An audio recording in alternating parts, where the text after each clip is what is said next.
अस्सलाम वालेकुम दोस्तों, जिस तरह जैसा कि आपने थंबनेल में देख लिया होगा कि जो हमारे सादुकुल अमीन महात्मा बनी गाला इमरान खान साहब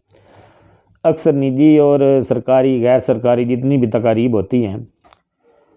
तो वो अक्सर पोजीशन को चोर डाकुओं का टोला पीडीएम को तो डाकुओं का टोला वो कहते हैं। कभी ये कहते हैं इनको जो है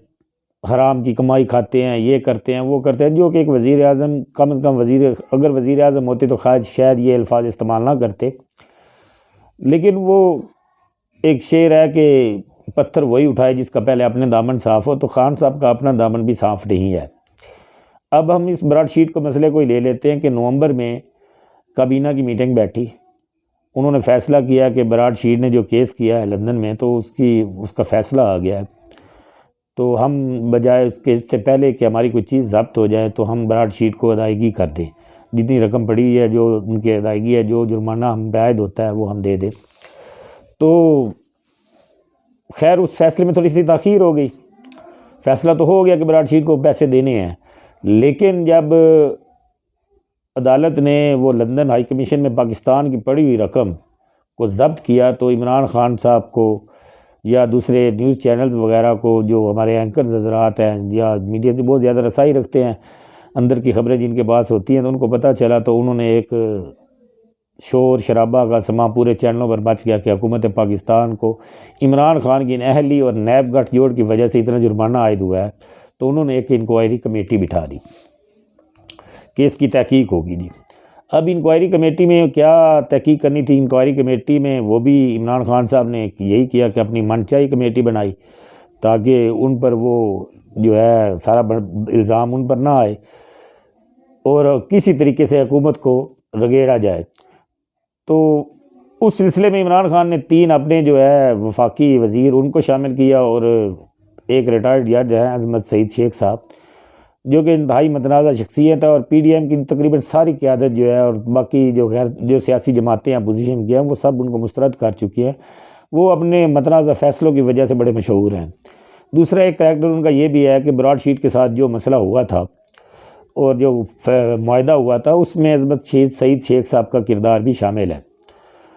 तो अब इमरान खान साहब अब चेयरमैन नैब अपोजिशन को दबाने के लिए या अपने ऊपर इल्ज़ामात जो लगे हुए हैं, करप्शन के इल्ज़ामात हैं, उनको छुपाने के लिए वो कभी सहारा लेते हैं नैब का और कभी अजमत सईद शेख साहब का।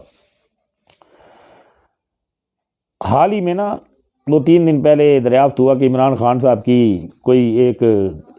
कंपनी है अमेरिका में, एकेडमिक डेवलपमेंट रिसर्च के नाम से उसने बनाई हुई है, academic developmental research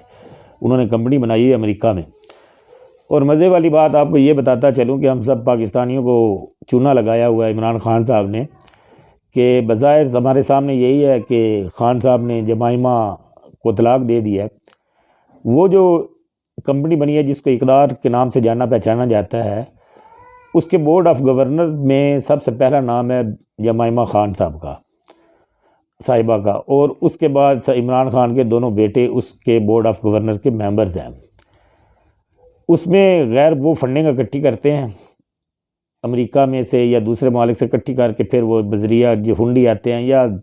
legally channel से इस तरह भी आते हैं, तो वो पाकिस्तान में ट्रांसफ़र होती है, खान साहब की तरफ आती है और किस ज़राए से आती है। अब ये ज़राए मालूम करना अजमत सईद शेख साहब को लगाया इसीलिए गया है कि फ़ॉरेन फंडिंग की जो तहकीक हो रही है इस कंपनी को किसी तरीके से दबाया जा सके। और ये जो इक़दार का एक नया इमरान खान की कंपनी सामने आई है, इसका दूसरे पंजाबी कहते हैं मक्कू दाना ठप देवन वाली गल है, उसका मक्कू दाना ठपने के लिए इन्होंने अजमत सईद शेख साहब को लगा दिया है कि वो इक़दार की कंपनी जो इमरान खान साहब की है उसके बारे में तहकीकात ना करें ताकि वो बच सकें। अब उसके एक रुकन थे बोर्ड ऑफ गवर्नर में जो 2019 तक रहे, तिरमिज़ी साहब उनका नाम है। तो खान साहब ने बाज़ उनको अपने ज़ाती जिनकी खान साहब की आदत है, वो आदत से मजबूर हैं, कभी किसी से रंजिश हो जाती है। अगर हम खान साहब से ये कहें कि खान साहब ने किसी को इस वजह से निकाल दिया हो कि वो चोर है, डाकू है, अपनी काबीना से निकाल दिया हो, तो ये तो गलत बात है। आपको सबको पता ही है कि इमरान खान की काबीना में कितने चोर और डाकू बैठे हुए हैं। तो कहा यह जाता है कि तिरमिज़ी साहब जो बोर्ड ऑफ डायरेक्टर में वहाँ पे थे, उनको खान साहब ने महज इसलिए निकाल दिया कि उन पे इल्ज़ाम थे कि वो खान साहब का नाम इस्तेमाल करके, नाजायज़ इस्तेमाल करके कोई फंडिंग वगैरह करते हैं। अब ये सारी बातें ऐसी हैं कि इनकी तहकीकात होना बहुत ज़रूरी है, लेकिन चेयरमैन नैब और जनाब अज़मत सईद शेख साहब के होते हुए मैं सवाल छोड़े जा रहा हूँ आपके पास, क्या इमरान खान के ख़िलाफ़ सही तरीके से तहकीकात हो सकेंगी? क्या ये कंपनी जो अमेरिका में इमरान खान की निकली है,